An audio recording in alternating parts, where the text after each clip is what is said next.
신명기 7장 1절입니다. 신명기 7장 1절서부터 11절까지입니다. 오늘 이 본문은 1절, 2절을 보면 하나님께서 너를 인도하여 네가 가서 차지할 땅으로 들이시고, 그러니까 약속의 땅을 하나님이 인도해서 너에게 줄 것이다, 그런 이야기입니다. 그러면 거기에 있는 가나안의 족속들, 거기 족속들 이름이 쭉 나오죠.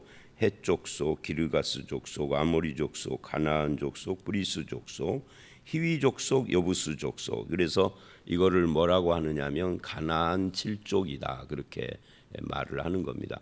이 가나안 7족을 쫓아내라.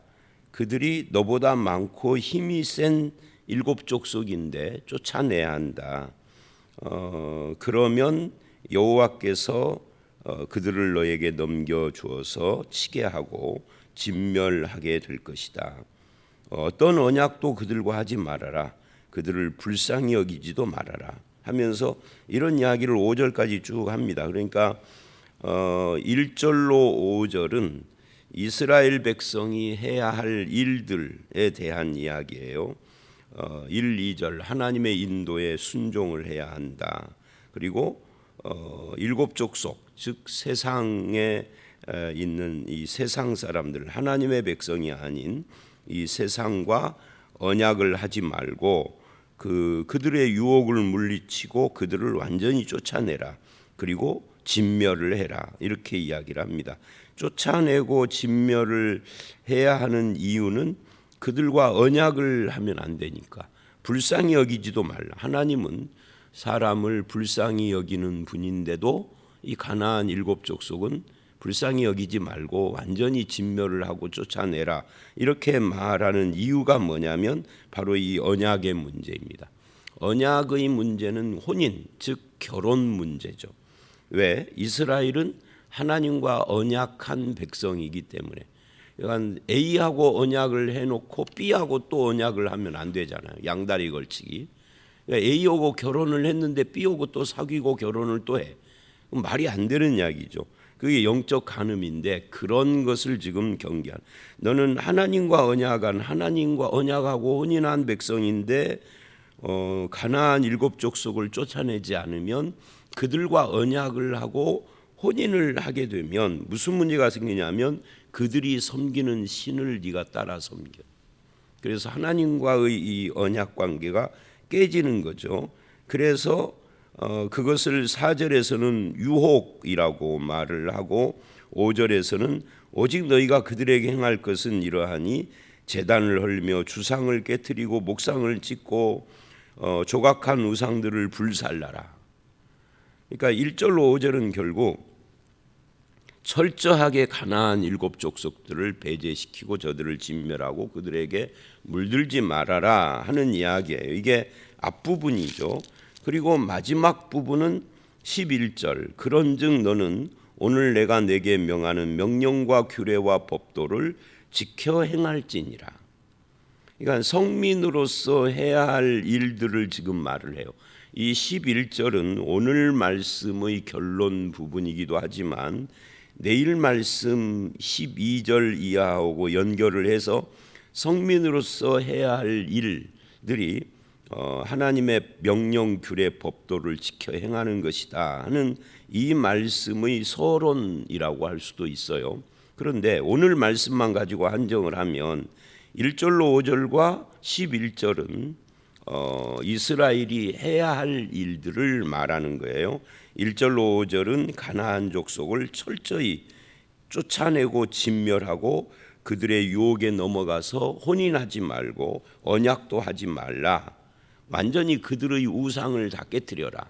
그러니까 이게 인간이 미워서가 아니라 이 우상 숭배, 이것이 이스라엘에 침투하고 들어올까 봐 그러는 거고, 요거를 11절에서는 다른 방법으로 설명을 하는 겁니다. 네가 행할 것은 그럼 뭐냐? 하나님의 명령, 규례, 법도를 지켜 행하는 거다. 이 명령, 규례, 법도를 지켜 행하는 것과 이스라엘이 가나안 족속들을 완전히 진멸하고 그 우상에 빠지지 않는 것은 똑같이 이스라엘이 무엇을 행할 것이냐 하는 것을 긍정적인 쪽에서 부정적인 쪽에서 설명을 한 거죠.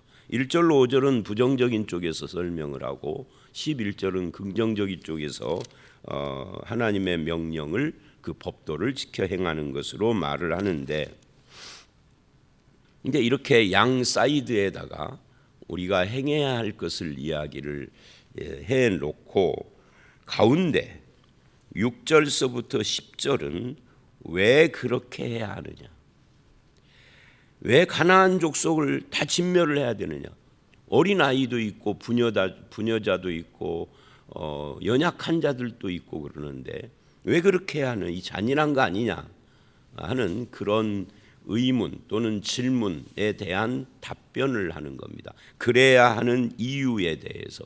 물론 이 6절로 10절 말씀이 없어도 1절로 5절만 가지고도 너는 하나님과 언약한 자요, 그들의 우상이 너를 유혹할 수 있으니까 철저히 이거를 차단을 시켜야 된다라고 설명이 되지만 6절 이하에는 그것을 좀 더 자세히 설명을 하는 겁니다. 네가 그렇게 해야 할 이유가 뭐냐? 이렇게 말을 해요. 첫 번째, 너는 여호와 내 하나님의 성민이기 때문이다. 이 성민이라는 말은 우리나라 말은 택한 백성, 거룩한 백성 뭐 이런 이야기. 선민, 선자를 하면 택한 백성이고 성민 하면 거룩한 백성인데, 히브리어 원어는 암카도시예요. 이 암이라는 말은 백성이라는 말입니다. 그 호세아가 자기 부인이 낳은 아들이 내 자식이 아닌 거예요. 그래서 그를 로암미 이렇게 불렀어요. 이름이 로암미. 로는 아니다 하는 거고 암미는 백성이, 내 백성 내 자식이 아니다 이렇게 한 것처럼 여기서는 암카도시예요. 카도시는 거룩한, 그러니까 합하면 거룩한 백성. 너는 여호와 하나님의 거룩한 백성이다. 거룩이 뭐예요? 구별이니까 택함하고도 연결이 되는 거예요. 그러니까 너는 하나님께서 택하신 거룩한 백성이야. 하나님의 것이야. 하나님의 소유야 라고 지금 말을 하고 있죠. 그러니까 이스라엘은 이방인들의 그 우상 숭배에 참여하면 안 돼요. 우상 숭배에 참여할 가능성은 결혼이죠. 괜히 참여하는 것이 아닙니다. 결혼하면은, 그러니까 아마 이게 지금 신명기를 주셨을 때가 지금부터 3,500년 전이니까 3,500년 전, 3,500년 전이나 지금 3,500년 후나 남자들은 처갓집을 가까이 가는 것 같아요. 그러니까 이방 여자와 결혼하면 그쪽 따라갈까 봐 지금 하나님이 경계하시는 거예요. 자, 그래서 너는 하나님의 거룩한 백성 성민이다. 어떻게 해서 네가 거룩한 하나님의 백성 성민이 됐느냐, 그걸 이제 설명을 하는 겁니다. 내 하나님 여호와께서 지상 만민 중에서 너를 자기 기업의 백성으로 택하셨다. 여기 기업의 백성. 근데 이 기업이라는 말이 서귤라입니다. 서귤라라는 말은 보배, 보물, 보화라는 뜻이에요. 그래서 오늘 매일 성경의 제목이 하나님이 선택한 보물인 겁니다. 몰라요. 이거는 이제 매일 성경을 쓴 사람이 이걸 알고 했는지 그건 모르지만 하여튼 제가 설명을 하자면 그렇다 그 말이에요. 그런데 이 서귤라라는 말이 어디에 나오는 말이냐면 출애굽기 19장 4절로 6절에 시내산 언약을 처음 할 때 십계명을 줄 때잖아요. 그때 이 말씀이 나와요. 네가 하나님의, 세상이 다 하나님의 것이지만 그 중에 너는 나의 소유다 할 때 이 소유가 바로 이 서귤라예요. 그러니까 출애굽기에서는 이 서귤라를 한글을 소유로 번역을 하고 신명기에서는 그 서귤라를 한글로 기업이라고 번역을 하고 이 번역의 차이인 거지 같은 단어예요.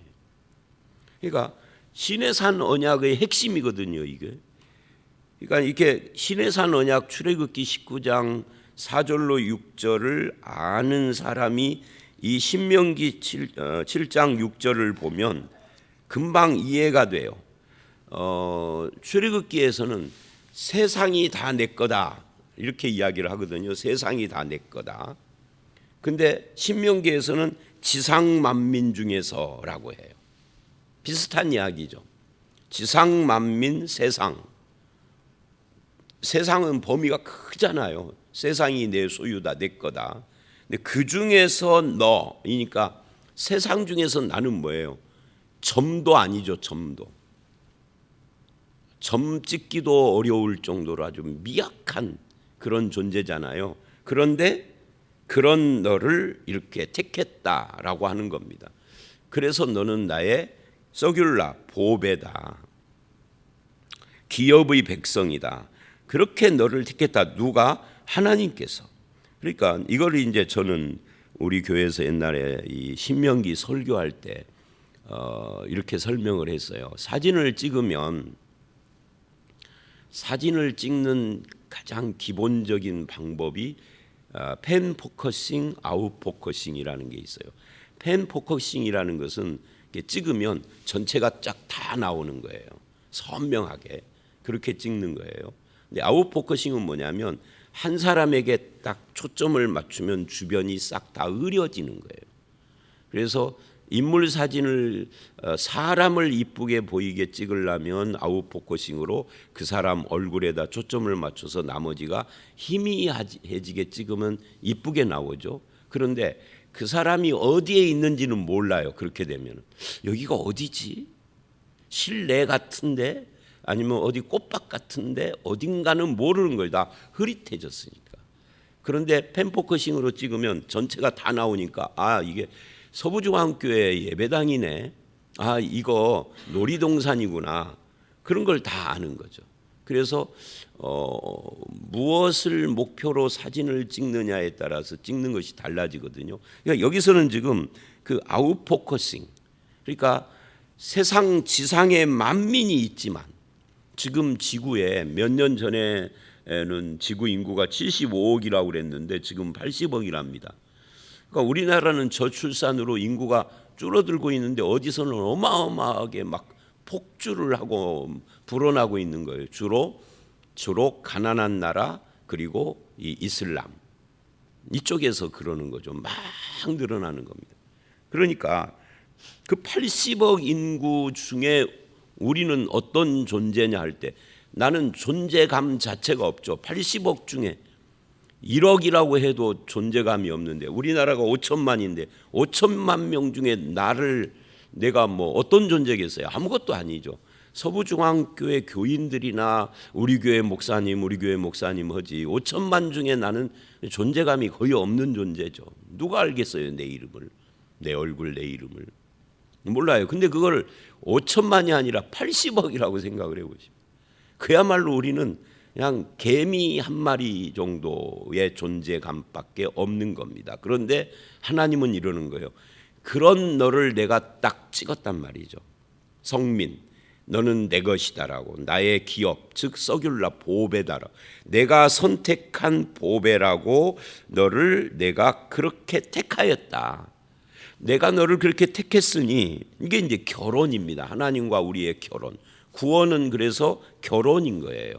근데 그렇게 됐으면 너는 너를 택한 그분 이외의 존재들을 바라보거나 약속을 하거나 그들을 섬기거나 가서 비나이다를 하거나 하면은 안 되는 거 아니냐 하는 이야기를 지금은 그러니까 1절로 5절처럼 살아야 될 이유는 이 6절에 있는 거예요. 6절이 오늘 본문의 핵심인 거죠. 이것이 시내산 언약이고 그거를 신명기에서 다시 반복을 하는 겁니다. 이 신명기는 그래서 모압 언약이라고 불러요. 왜? 모압 평지에서 다시 한 것이니까.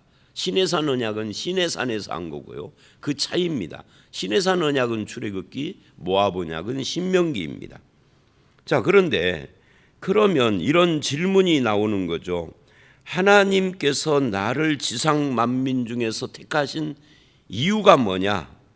그 이유를 7절 8절에서 말을 하는 겁니다. 이렇게 말을 해요. 여호와께서 너희를 기뻐하고 너희를 택하심은. 우리의 질문을 대신 이 본문이 해주는 거죠. 근데 여기서 재밌는 것이 나를 택하신 것을 너를 기뻐하고 택했대요. 어쩌다 보니까 부모님 뜻이어서 결혼한 거야. 옛날에 우리 조상들은 다 부모가 시켜서 결혼했잖아요. 뭐 어떤 분은 그러더라고요. 미국 유학 중인데 부모가 돌아가시게 생겼다고 그래서 왔더니 부모님은 멀쩡하고 결혼해라 그래서 아버지가 택해놓은 여자하고 결혼했는데 파뿌리가 될 때까지 산 거예요. 이제 그런 옛날에는 그랬는데 나를 기뻐하고 택하신 그 이유를 지금 이야기를 하는 겁니다. 왜 나를 그렇게 하나님의 보배로 지상 만민 중에서 택했느냐? 그 이유는 네가 수요가 많기 때문이 아니다. 수요가 많기 때문이다라는 말은 너에게 능력이 있기 때문이 아니다. 그 말입니다. 옛날에는 국가라는 것이 숫자가 많아야 국력이 셌잖아요. 뭐 지금도 마찬가지예요.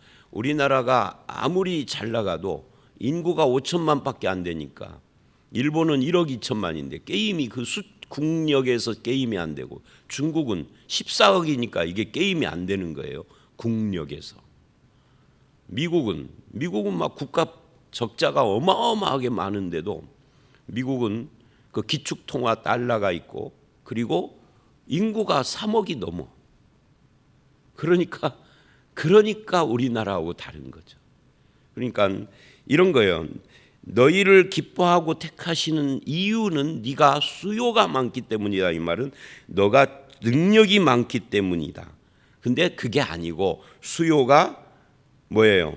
오히려 다른 민족, 모든 민족 중에서 가장 적으니라. 지금도 이스라엘은 그 국민들의 숫자가 작아요.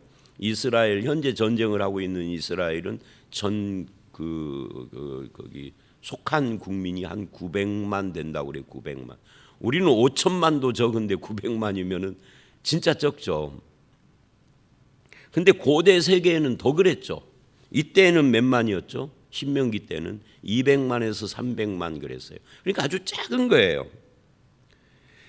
근데 적기 때문에 내가 너를 기뻐하고 택했대요. 이거를 오늘 신약으로 우리에게 하면은 내가 대단한 무슨 능력을 가지고 있고 나의 실력이 뛰어나고 뭐 그런 내가 어떤 무슨 소유 또는 재능 이런 것들이 걸출하기 때문에 하나님이 나를 기뻐하는 건 아니에요. 그럼 왜 나를 기뻐하고 택했느냐? 그게 아니라면 내 능력 때문이 아니라면 그래서요. 이 7절 말씀을 우리는 그냥 읽으시면 안 되고 앞으로 구약 성경을 읽을 때 신약에 가면은 이런 식으로 표현을 않고 이게 은혜다라고 직접 표현을 하기 때문에 신약 성경은 어렵지 않은데 구약 성경은 직접적으로 말하지 않고 어떤 사건으로 설명을 해요. 이걸 그림 언어라고 그래요. 사건으로 설명. 그래서 이걸 캐치를 해야 돼. 그 가장 이 7절 말씀하고 가장 근접한 사건 하나를 말하라면 기드온의 300명이에요. 저는 기드온의 300명 이야기를 할 때 뒤에다가 용사자를 안 붙입니다. 실수로 붙일 수는 있어요. 실수로 그냥 별 생각 없이 사람들이 그렇게 말을 하니까. 근데 정신 차리고는 용사라는 말을 안 해요. 왜냐하면 기드온의 그 300용사라고 부르는 그 300명은 용사가 아니기 때문이에요. 사사기 7장에 그게 나오는데 가보면 처음에는 3만 명이 모였어요. 숫자가 많다. 적은 지금 10만 명이 넘는데 숫자가 많대. 보내라. 그 2만 명이 가고 1만 명이 나오고 아직도 숫자가 많아. 아니 지금 적에 비하면 10분의 1도 안 되는데 고대 세계에는 숫자가 중요한데 군사에 있어서 보내라.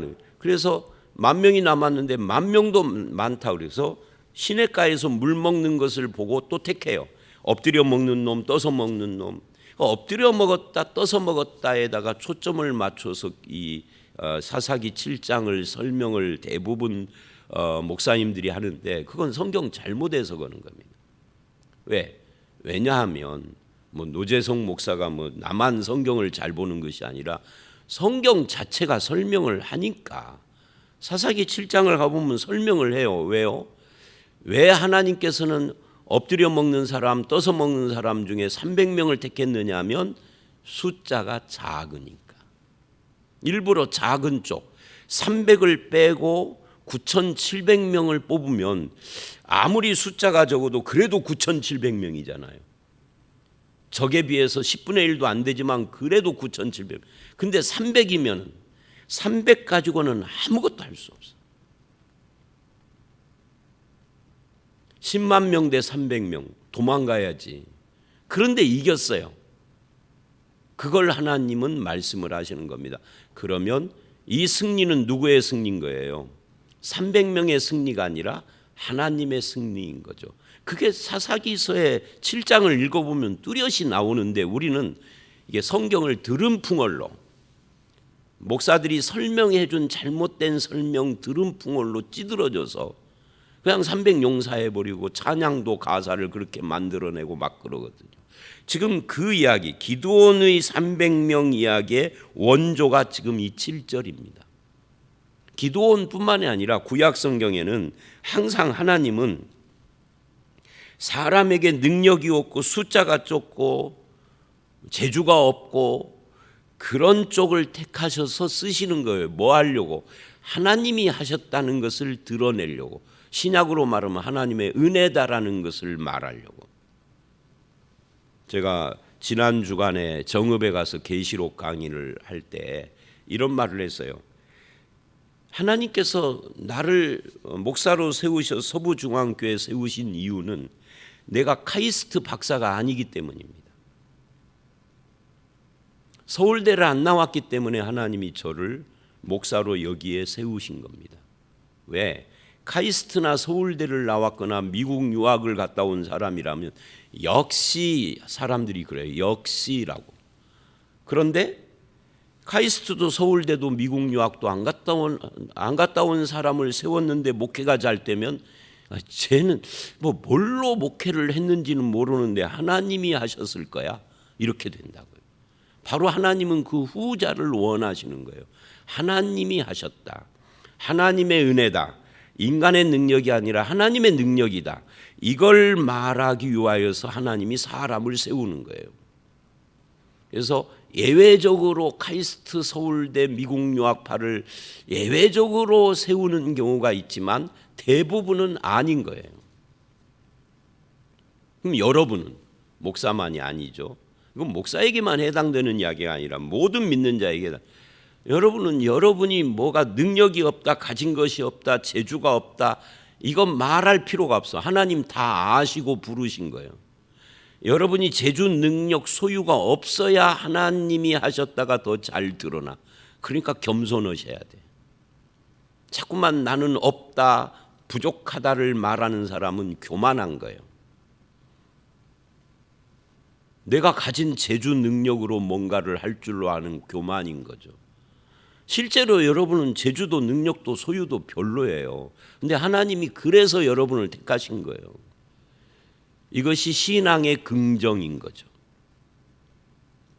그래서 나는 이제부터 내가 가진 것으로 절망하지 않고 혹시 내가 가진 것으로 빛내지도 않겠다. 그게 신앙이잖아요. 사도 바울처럼.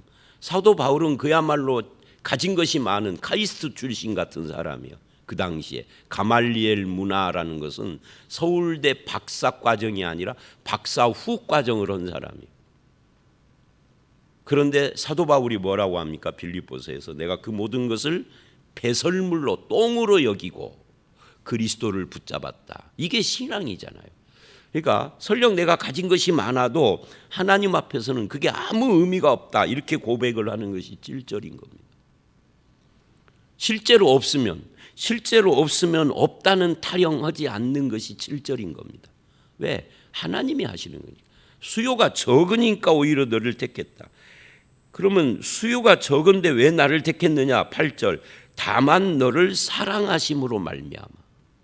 나를 택한 이유는 딱 이거예요. 수요가 적고 능력이 없고 그런데 내가 너를 사랑해서 택한 거야. 사랑에는 이유가 없죠. 여러분이 지금 살고 계시는 그 남편, 아내, 여러분의 아내와 남편이 된 이유, 뭐 중매를 했으면 말할 건 없고요. 연애했으면 뭐가 좋아서 그냥 사랑한 거예요. 사랑의 이유가 어디 있어요? 이 여자하고 결혼하면 내가 살아가는데 편하겠다 하면은 그 남자는 사실은 사랑한 것이 아니라 이용한 거지. 근데 그렇게 결혼하는 사람들도 있더라고요. 설문조사를 하면 목회자들은 어떤 여자를 원한다 이게 있어요. 근데 보면은 목회에 도움이 될 여자. 그래서 저한테 어떤 분이 옛날에 이제 목회자의 길을 가려고 그러는데 누구하고 결혼을 해야 되느냐 이래요. 목회에 도움이 되는 여자하고 결혼을 하라가 아니라 사랑하는 여자하고 결혼해라 그랬어요. 사랑하는 여자하고 결혼하는 거지. 목회자는 사랑하는 여자가 아니라 목회에 도움이 되는 여자하고 결혼하는 것이 아닙니다.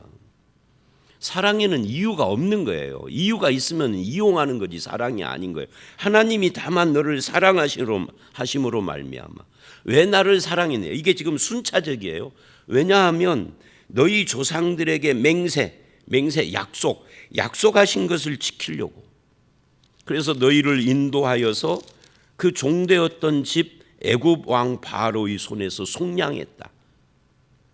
너를 사랑한 이유가 거기에 있다. 약속했지 않느냐. 그 약속 때문에 종에서 하나님의 신부로 너를 속량했다. 속량이라는 거 값주고 샀다 그 말이. 종은 팔린 자니까. 그래서 9절 이제 우리가 알아야 한다. 그런즉 너는 알라. 오직 내 하나님 여호와는 하나님이시여 신실한 하나님이시라. 하나님이 누군지를 알아라. 그리고 그를 사랑하고 그 계명을 지키는 자에게 천대까지 언약을 이행하시며 인애를 베푸시되. 여러분, 하나님을 잘 믿는 사람은 내 자식들 천대까지, 내 자식들의 자식들이 예수를 안 믿어도 하나님이 그에게 인애를 베풀고 복을 주실까요? 아니요. 여기서 천대라는 것은 안 믿어도 천대가 아니라 네 자식의 자식들이 너처럼 믿을 때의 이야기예요. 무조건 천대가 아닌 겁니다. 이거 착각하는 사람들이 한국교회에 그렇게 많아. 반대로 10절 그를 미워하는 자에게는 당장 보응하여 멸하시고, 천대가 아니라 당장 하시겠다는 거예요. 그리고 여호와는 자기를 미워하는 자에게 지체하지 않고 당장 보응하시겠다. 당장 보응을 두 번이나 말하죠. 천대 인애와 당장의 보응.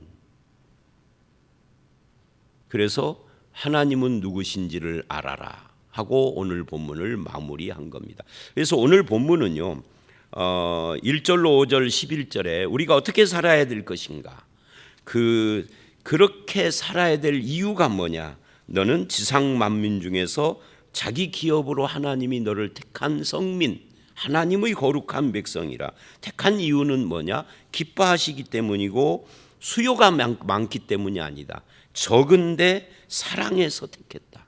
왜 사랑했느냐? 약속 때문이다. 언약입니다. 오늘 우리도 마찬가지입니다. 하나님의 사랑받은, 나에게 이유가 있는 것이 아니라 하나님 쪽에 이유가 있어요. 하나님이 나를 사랑하셔서 나를 택하신 그것을 알고 믿으며 하나님이 누구신지, 하나님이 나에게 뭘 원하시는지 그 하나님의 뜻을 따라서 살아가며 약속의 하나님과 반대되는 세상과 언약한 자가 되지 않는 그런 삶을 살아가는 저와 여러분들이 다 되시기를 주의 이름으로 축원합니다. 함께 기도하겠습니다.